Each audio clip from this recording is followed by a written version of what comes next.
ที่ไปจกนั่นเลยชกมันพอแห้งแล้วมันใส่ไปโลดแถวกำข้างไปเนาะเป็นนี่ได้ดีใจเยอะบ่เดี๋ยวดีใจเอามือแต่หาเห็นสามเห็ดแล้วตับนี่แล้วนี่พี่น้องวันนี้ฝนตกหมดมือเลยมวยว่าแต่ว่าแล้วนี่เจ้าหน่อยกระตกได้นี่กันอันน่ะเอาผ้าวัดมาปุกไว้ไปน้องฮักไอ้น้องนอน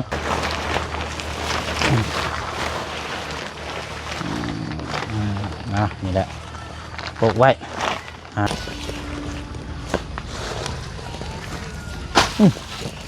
กันไว้เด้อยัง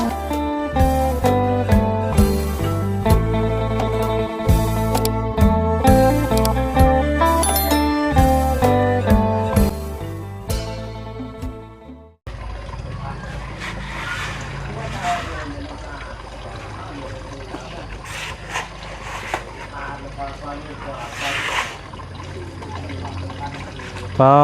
โตจูดจาดดีๆนี่เนาะสั่งผ่านไปพอดชั่วโมงพี่น้อยก็มาแต่ว่าน้องคำดียังบ่ทันได้กินข้าวครับโทรมาบอกว่าแล้วเด้อลูกเด้อว่าฉันเอียบมาพี่อีกพี่น้อยกำลังสิแกะกับข้าวโอ้ยเนาะเอากะมองไปอีกมุมมองนึงกับเบิ่งก็คือห้องน้ำได้พี่น้องเนาะห้องน้ำแอมผากระจาดอีกมุมมองนึงแล้วก็ห้องครัวเนาะโอ้ยเอาสำเร็จเป็นทีเรียบร้อยเนาะโอ้เจ้าของเนาะยิ้มเปื่อยๆเนาะบาดนี้ยิ้มหวานแป้งแช่งบาดนี้โอ้ยยิ้มจนแขวแห้งมาแล้วพ่อน้องเนาะเอาไม่ก่อนมามือเช้านี่โบยูเนาะไปหาหน่อไม้กับเห็ดได้เห็ด10 ธงไปขายเลยจูมอยู่บ่คือเถ่าโดยจุ่มไม่หมูเชียงน้อยเพิ่นมาขายอยู่มื้อเช้าแต่ว่ามันเถ่าเลยบ่ได้ซื้อไว้เนาะเอาอะไรพี่น้องเด้อเนาะกราบสบายดีและสวัสดีพ่อแม่พี่น้องนำกันเบิดสุคนพี่น้องเนาะมาพบมาเจอกันอีกคือเก่าเนาะกะมาติดตามเวียกงานเนาะให้ทางผู้สร้างเพิ่นมาดำเนินการมาเก็บเวียกตัวนี้แหละพี่น้องเนาะเพราะว่าเฮาก็หลายมื้อหลายวันแล้วก็ถ้าว่าสิเฮ็ดเองนี่ก็คือคนเดียวจังซี่นี่บ่เชียงก็บ่สามารถเฮ็ดได้เนาะพี่น้องเนาะ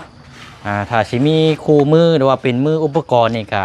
เว้าตรงๆเลยซะพี่น้องเนาะบ่เชียงเฮ็ดบ่ได้หรอกพี่น้องเนาะเป็นหยังจังว่าจังซั่นก็คือยกตัวอย่างนี่เวลาเฮานี่เฮาบ่ได้ส่วนหลายนี่บ่ได้คุกคีแบบว่าเต็มที่นะพี่น้องเนาะเพราะว่าเฮาก็มีไปหลายหม่องหลายบ่อนแต่ยิ่งกับฟ้าฝนอากาศตกแบบซี่นี่แข่งเวลานี่เฮ็ดเวียกนี่กับฟ้าฝนเนาะพี่น้องเนาะก็เลยตอนนี้แรกนะว่าสิเฮ็ดกับทางน้องสอนพี่น้องทางน้องสอนก็บ่สบายแล้วก็ป่วยก็เลยให้ทางผู้สร้างเนาะต่างเห็นจิตใจนํกันกับผู้สร้างกับเพราะว่าผู้สร้างก็บ่มีเวียกงานแน่บวกกับเฮาก็อยากซอยเพิ่นนั่นแหละพี่น้องถึงสิราคาบ่หลายจ้างบ่หลายบ่ลงบ่น้อยแต่ว่าเฮาก็อยากซอยเนาะพี่น้องเนาะอันนี้ก็ให้ทั้งผู้สร้างเพิ่นมาเฮ็ดต่อเติมนี่ครับหลานเราพี่น้องอีก2คนกับบ่เชียงพูดคุยแล้วคือ300,000กีบประมาณ500 บาทนี่แหละพี่น้องเนาะหรือว่าบ่ฮอดซ้ำพี่น้องเงินกีบเฮาก็เนาะก็ต่างจากซอยนะพี่น้องเนาะพอได้ซื้อปลาเล็กเป็งนัวแนวอยู่แนวกินเนาะพี่น้องสำหรับทางพอสร้างเนาะต่างซอยกันไปแน่ถ้าสิให้เฮ็ดโดยตรงเลยนี่ก็เฮ็ดได้คือกันพี่น้องแต่ว่าบวกมาบัดงานบ่เชียงกับแดนพุ่นแลนพี่แน่นะพี่น้องเนาะพอดีว่ามีทางปาลุง FC เนาะหรือว่าทาง FC ทางท่านหนึ่งเพิ่นคอมเมนต์มานะพี่น้องอยากให้ทางบ่เชียงนี่ซื้ออุปกรณ์ไว้เวลาจำเป็นแบบนี้แหละพี่น้องบ่ต้องจ้างว่าซั่นเนาะแม่นอยู่ว่าบ่แม่นเงินตัวเจ้าเองแต่ว่าเป็นยังต้องจ้างอะไรที่เฮาเฮ็ดได้เฮาก็เฮ็ดเนาะก็อยากแจ้งบอกตรงๆเลยเนาะพี่น้องเนาะเว้าตรงๆเว้าจากคิดจากใจประสบการณ์นี่ก็มีหลายเนาะแต่ว่าด้วยระยะวันเวลานี่มันบ่ทันพี่น้องเนาะมันบ่ทันเพราะว่าบ่แช่งกับบ่แม่นว่ามีแต่เคสเดียวนี่นะพี่น้องเนาะก็เลยนึงมากก็เห็นใจทั้งผู้สร้างน้ำแน่ก็จ้างให้เพิ่นมาก็บ่แม่นว่าจ้างนี่ก็บ่แม่นว่าสิหมายความว่า จ้างสิใช้แต่เงินอย่างเดียวก็บ่แม่นได้พี่น้องจ้างก็คือเฮ็ดคิดเห็นทางผู้สร้างนี่ก็เรากับคนที่เขาน้ำซ้ำปลาก็บ่เพียงพอจ้างในราคานี่เราก็ดีใจพี่น้องเพิ่นก็มาเฮ็ดงานให้เฮาเต็มที่ก็แบบซี่แหละพี่น้องเนาะเงินจำนวนนั้นก็เราได้ไปเพิ่นได้ไปก็ซื้อพริกซื้อเกลือซื้อปลาแหลกเป้งนัวซื้อเนื้ออยู่ในกินในครอบครัวเนาะแม่นอยู่ว่าบ่แม่นเงินบ่เชียงก็แต่ว่าด้วยความที่ผู้ใหญ่เพิ่นมอบหมายมอบงานให้นี่ก็ด้วยความที่เพิ่นพึงพอใจสำหรับทางตัวพ่อน้องเปียวนี่พี่น้องเนาะเวียกในหน้างานคือจ้างกับแม่นเงินเพิ่นอยู่แต่ว่าเพิ่นมอบหมายให้ทางผู้เชียงนี่นั้นเป็นการก็แม่นแต่ว่าด้วยความพึงพอใจนั่นผู้ใหญ่เพิ่นบ่ได้เว้าบ่ได้ว่าหยังเนาะพี่น้องเนาะก็เลยอยากมาแจ้งทาง FC ที่เพิ่นคอมเมนต์มามีอยู่คอมเมนต์นึงเนาะก็ขอบใจนำหลายๆเนาะที่ให้ความสำคัญและก็ที่ให้ความรู้เนาะแต่ว่าก็คือนี่แหละเนาะทางพ่อน้องเปียวก็อยากอธิบายการเฮ็ดนี่มันเฮ็ดไล่เบิดพี่น้องแต่ว่านึงมานี่วันเวลาเนาะวันเวลานี่บ่เชียงบ่ได้ว่าสิมาคุกคีอยู่นี่นะพี่น้องถ้าว่าบ่มีงานแท้ๆหรือว่าแบบยิงยอนนี่ก็ได้พี่น้องเนาะแต่ว่าเฮาคือจังซี่แหละบ่เชียงหากมาแต่ว่าน้องคำดีไปเบิ่งกระตูบยังบ่ทันได้กินข้าวกำลังสิแกะนี่พ่อช่างก็โทรมาปากยังแห้งๆอยู่นี่พี่น้องบ่ได้กินข้าวเลยสิเที่ยงเลยแต่บัดนี้ก็แล่นมาพี่ก่อนนี่เพราะว่าเฮาก็ต้องมาเบิ่งหน้างานแหละสร้างเพิ่นก็สิเมื่อแล้วเฮาก็สิเอาเงินให้บัดนี้พี่น้องเนาะเงินมอบให้ทางพ่อสร้างนะนั่นแหละพี่น้องเนาะแจ้งพี่แจ้งน้อง FC ที่ยันว่าเพิ่นบ่ขมุกเข้าใจนำเนาะก็ประมาณนี้เนาะพี่น้องเนาะเนาะเอาเอิ้นพ่อสร้างมานี่น้องออนเอิ้นเรามาก็ได้บ่เนี่ยนายอย่าปล่อยชินายมาเฮาปล่อยชินายมาเฮาแล้วคักแล้ววันนี้เนาะโดยโอ้ยจวดจ้าดดีๆเนาะเอาดินทรายนี่น้องออนนี่ส่วนใช้หมองข้างๆให้มันเนินไปนี่มันจะงามไว้แท้พ่อยังบ่ทันได้กินข้าวมาแต่ว่าอันสิถึมรถว่าสิกำลังแกะถุงกับข้าวแล้วว่าซั่นอ๋อแล้วไปหน่อย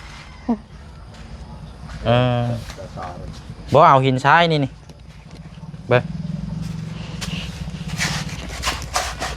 เอาทรายไปโลดนี่นะมันเราสเปรย์ออก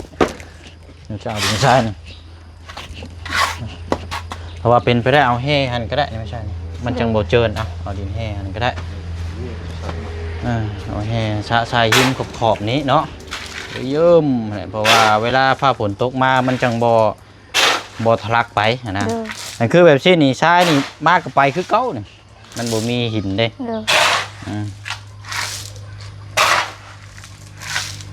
นั่นเด้เวลาเฮาย่างนี่มันจังบ่เปื้อนอีกอันนี้ก็ใช้ข้าวตกแต่งหั่นแหละเนาะ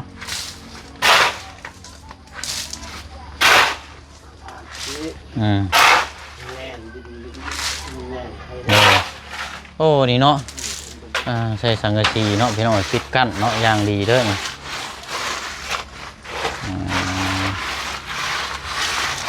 ได้ใส่ไปที่กระทักแล้วบัดนี้เนาะเต้นนะพี่น้องไม่ได้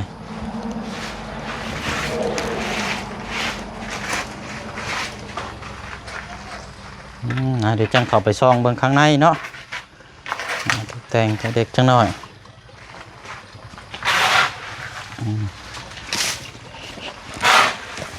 นะชวนจะลดพอแถวเทิงนี่แหละ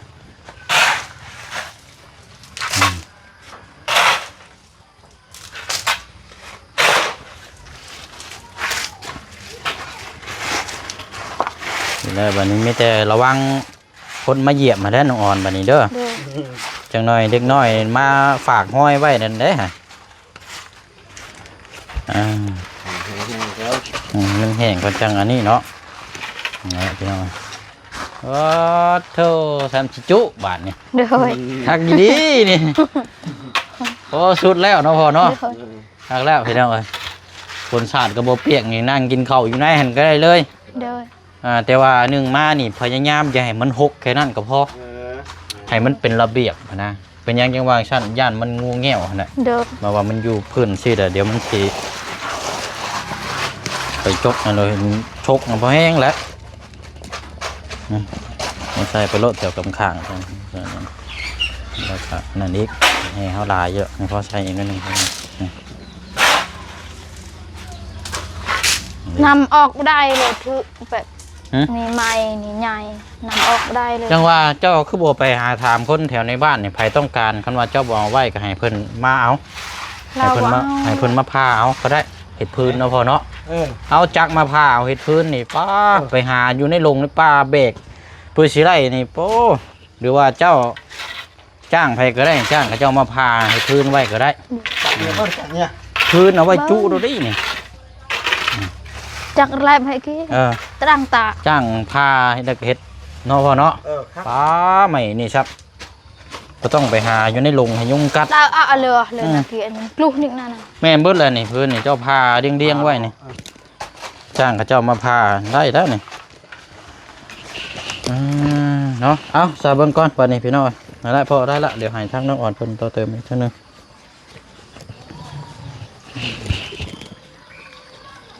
มาพริกกัน2จ่ายแล้วก่อนพี่น้อย2 3เนาะอันนี้ก็คันสิเว้าก็ต่างหาทั้งพ่อเพิ่นกะแม่นแล้วก็อยากซอยทั้งพ่อเพิ่นกะแม่นพี่น้อยเป็นหยังจังว่าจังซั่นทุกมื้อนี้ก็มีกินมีใช้เนาะซื้อปลาเล็กไปนัวใช้จ่ายคือกันเบิดเพราะต่างคนก็ต่างเห็นใจกันนั่นแหละพี่น้องเพราะฉะนั้นว่า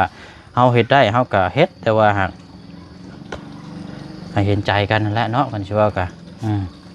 แล้วก็มึงมาก็มันก็ไวแน่นั่นแหละเนาะเพิ่นเด้ออันว่าเฮาคุยกับพ่อแล้ว300,000เนาะ300,000กีบพี่น้อง300,000กีบน้องอ้อนมาพี่เจ้าหน่อยมาพี่เดี๋ยวเป็นตัวแทนก่อนเนาะอันนี้ก็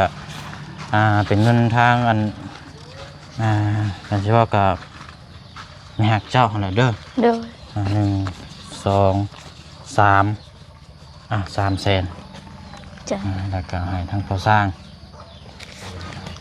ขอบใจดอลลาร์พอเด้อแล้วก็อันนี้เป็นน้ำจิตน้ำใจอีกกำลังใจหนึงให้เจ้าพิเศษนะพอเด้อพอได้ซื้อน้ำซื้อในเนาะนั่นแหละพี่น้อยเพราะว่าเพิ่นก็มาเล็งเวียงงานให้แล้วกับมีแต่เมื่อแล้วบัดนี้เนาะเลยตามนั้นแล้วเด้อพอเด้อมีหยังเพิ่มเติมจังใดเดี๋ยวสิโทรหาเนาะงานจ็อบพี่น้อยเนาะงานจ็อบว่ากันบัดนี้เนาะมีหยังเดี๋ยวโทรหาเดี๋ยวยังบ่ทันได้กินข้าวอยู่เลยพี่น้องจบจากนี้เบิ่งน้ำกันแล้วก็จังสิออกมาหากินข้าวมันเปรี้ยวกันอะไรเด้อพอเด้อเดินทางปลอดภัยเนาะขอบมุกขอบใจน้ำลายๆเนาะเดี๋ยวพูดคุยกับทางน้องอ่อนต่อเฮาบาดนี้ว่ากันเนาะ เด้อ เบิ่งพี่ก่อนแล้วพี่น้องทักแล้วบาดนี้อยู่เทิงนี่กับคันว่าเมื่อนั้นก็ตัดออกเนาะ เด้อ ไม่งาตอกให้มันแปลนจักหน้อยนะรออะไรเจื้องยิ้มเย็นแน่ แม่ชายเฮานี่ยังอยู่พี่น้อยเนาะ เด้อ ใช่อยู่สีคึมๆในจักหน้อยเนาะ เด้อ อยู่ในห่มโอ้ยเนาะเป็นนี่ได้ดีใจอยู่บ่ เด้อดีใจ โต เอามือแต่หาเห็น3เห็ดแล้ว ตามรังนี่สิแล้วแต่เมื่อวานนี้ เด้อ แต่ว่ามันด้วยฟ้าฝน มั อาน กา ต ศ กแห้งเด้อ ฟ้าฝนตกนี่แหละเนาะ เด้อ มันก็ยากลำบากไปหน่อยใช่เพราะรถบุติดบ่อ๋อ กินข้าว ได้ยังกิน กินมีปลาป้อง เฮ้ยเนาะ สร้างแล้วกินข้าวก็สร้างโทรหาอ้ายเด้อ เอากินเนาะนะพากันกินเฮ็ดกินล้น อยาก เดี๋ยวเบิ่งซองเบิ่งก่อนจักหน่อยก่อน เด้อ นี่แหล้วนี่พี่น้อง วันนี้ฝนตกหมดมือเลย มวยนว่าแต่ว่าแล้วนี่จักหน่อยก็ตกได้นี่ก็ เด้อ อันน่ะเอาผ้าวัดมาปกไว้ไปน้องฮักน้องนอน เด้อ มีบ่กระเป๋ามาปกปูนไว้จักหน่อยฝนตกมันสิเปียกนี่แหละพี่น้อยเนาะพอดีจุพื้นจุไผ่ใส่บาดนี้เนาะเอามาปกร้อนฮะนี่ปกคุมไว้ดีก่อนย่านมันเปียกนี่แหละพับเอาก็ได้มันใหญ่อะไรกัน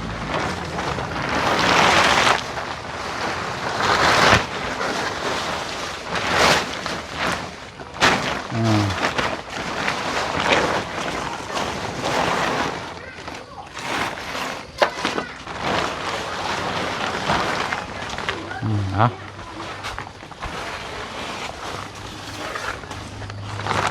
เฮ็ดแบบนี้ เดี๋ยวอย่าเพิ่งเด้อ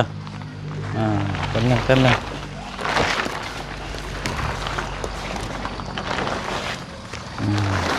มาสิจับซอยมาใช้ชนมันไม่ใช่จับชนเช่นจับชนเช่น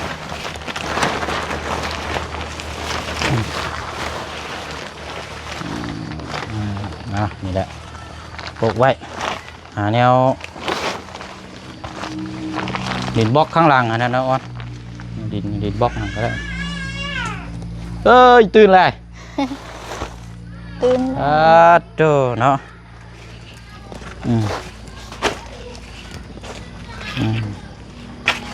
เต็งไว้นี่ก็ได้ดอกมะสัดเขาระวังแต่เด็กน้อยเห็นแล้วนี่เด้อแต่ลงมาเหยียบนี่โว้ยพอแห้งแล้วเบิ่ง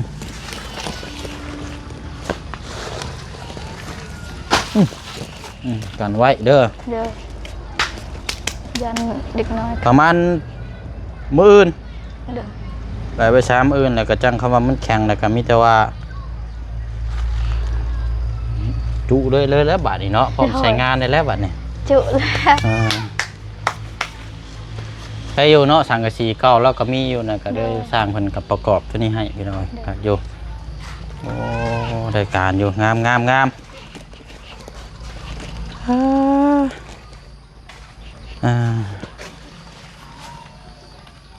ใช้สันน้องคอนได้จะไปใช้ใช่เราไปพุ่นเอาให้น้องคอนเอาก่อนพออุ้มเรามาเลยก็ได้เป็นยังดอกอุ้มเรามาเลยเราบ่ให้ได้ยี่ดอก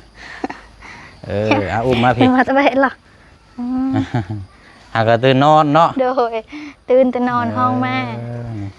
ดูเดี่ยวกับพลักน้อยได้นี่พี่น้อยกันสิว่ากันสบายดีอยู่สบายดีสบายดีสบายดีก็ตื่นนอนเนาะเด้อจะเบิ่งรอบๆข้างก่อนแล้วบัดนี้เนาะโอเคแล้วพี่น้อยผักกระจาดนี่พอดีเนาะพอดีพอ3 แผ่นบ่เชียงรายบางเนี่ยพอดีละ3 แผ่น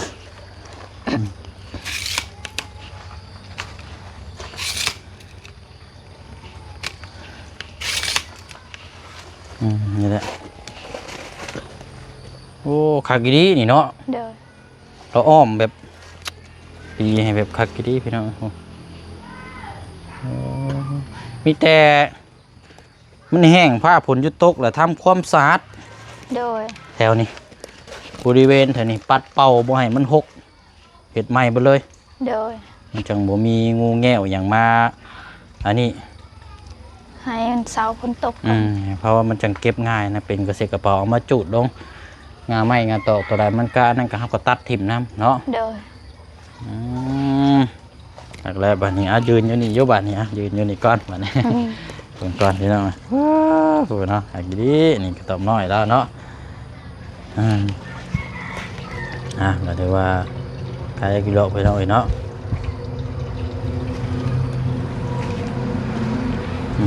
เป็นยังไงทั้งเชี่ยวไปเยี่ยมยามอยู่บ่ได้ไปกระต่างคนต่างเชี่ยวเฮาไปเยี่ยมยามน้องเขาซอยเฮาต้มน้ำล้างถ้วยให้แบบหลักให้คนแบบเบิ้งน้องเขาได้เบิ้งน้องเขาเจ็บแห้งต้มน้ำฮ้อนให้เรากินกาแฟยังส้มนะ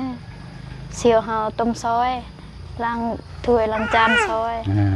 ตำกระปุนแน่ให้เขากินมาเยี่ยมมายามเนาะซอยกันเขาได้ไปมื้อนี้ไปแต่เช้าไปหาเห็ดเด้ไปหาหน่อไม้ก็เห็นเห็ดดีใจแห้งลูกแม่เว้ยเห็ดลายเขาก็ดีใจได้เห็ดเด้แต่ว่ามันจูมอยู่บ่จ้าจูมแน่บ้านแน่คันว่าคือว่าเลยเห็ด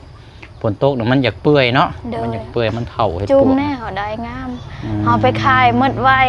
เขาเมื่อกับรีเฮ็ดให้สร้างบ่คันมันงามนี่ก็คักอยู่คันบ่เชียงมาทันก็สิเอาไว้ยิ้มอยู่นี่ อยากอยู่อยากกินเฮ็ดธรรมชาตินั่นแหละ เฮา โอ้ตาย ออกขายดัง เออ พอดีเขาจดรถซื้อเลยเด้เฮามือไว้ลูกเขาทำแม่ไว้แทนมือไว้เขาซื้อหมดเลย โดย แบบเฮาขายทง10,000เด้คันเขาขายนี่เขาขายทง15ทง20แบบเฮ็ด ม ออกใหม่เด้เห็นออกแต่ดนแล้ว อืม เขา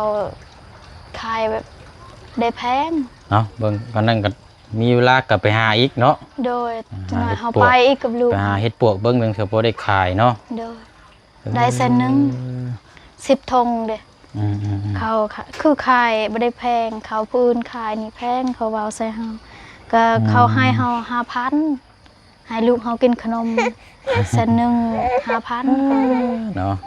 โอเคใช่เนาะเอาและเบิ่งน้องน้อยเพิ่นแล้วช่วงสิอยากนุ่มแล้วบัดนี้พี่น้อยเอามีแต่ว่าฝากขอมุกขอบใจทางแม่แก้วกับทางไอ้เจนเด้อ โดย เอาอวยพรอวยไสให้เพิ่นแน่เนาะ ขอบคุณขอบบุญแม่ฮักทั้งเอื้อยฮักน้อง อืม เฮาเด้อฮะขอให้อยู่ดีมีแห้งให้สุขภาพแข็งแรงความเจ็บบ่ให้ได้ความไข้บ่ให้มีปรารถนาสิ่งใดขอให้ได้สิ่งนั้นนอนหลับขอให้ได้เงินหมื่นนอนตื่นขอให้ได้เงินแสนขอให้โชคให้มานขอให้ร่ำให้รวยขอให้อยู่เย็นเป็นสุขสุขทางกายสบายทางใจขอให้เทพดาหักแพงหลายๆขอให้อายุยืนยาวขอให้อายุมันคนยืนเด้อทั้งหมดครอบครัวแม่สาธุล่ะทั้งหมด FC ปาลุงเบิดทุกคู่ทุกคนขอให้เทพดาหักแพงหลายๆและทั้งอายนำขอให้อายไปใส่มาใส่ให้รอดปลอดภัยขอให้อายไปใส่มาใส่มีคนหักคนแพงตลอดปีและตลอดไปทั้งหมดครอบครัวอายขอให้อยู่เย็นเป็นสุขขอให้สุขกายสบายใจขอให้มีความสุขความเจริญสุขทางกายสบายทางใจขอให้ไปใส่มาใส่ให้รอดปลอดภัยทั้งหมดครอบครัวอายเด้อสาธุ โดยบัดนี้เนาะก็มีแต่ระวังห้ามเด็กน้อยเนาะน้ำมือมันแห้งโตแล้วก็มีแต่ว่าพร้อมใช้งานบัดนี้เนาะอะไรเนาะโอ้เรียบร้อยแล้วพี่น้อยเนาะเอาหันมาทางนี้ก่อนบัดนี้เนาะถ่ายคลิปกับตัวนี้บุเชงสิอันนั้นแหละพี่น้อยผ้าบัดธรรมดานี่มีอยู่แต่ว่าบุเชงจะหาแบบผ้าบัดแบบอัน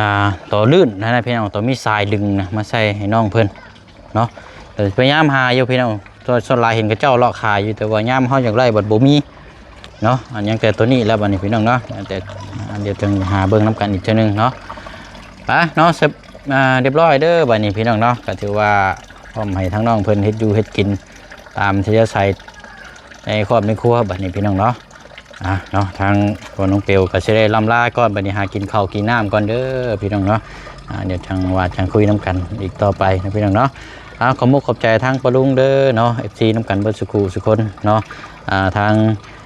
มีแก้วแล้วก็ทั้งเจนนำมาพร้อมครอบครัวอยู่ทางต่างประเทศเนาะทุกสังกายสบายทั้งใจทั้งผู้ให้และก็ทั้งผู้หาผู้เบิ่งผู้แย่งผู้ส้มน้ำกันเบิดสุขุสุคนเนาะบ๊ายบายเด้อพี่น้องเด้อเนาะสบายดี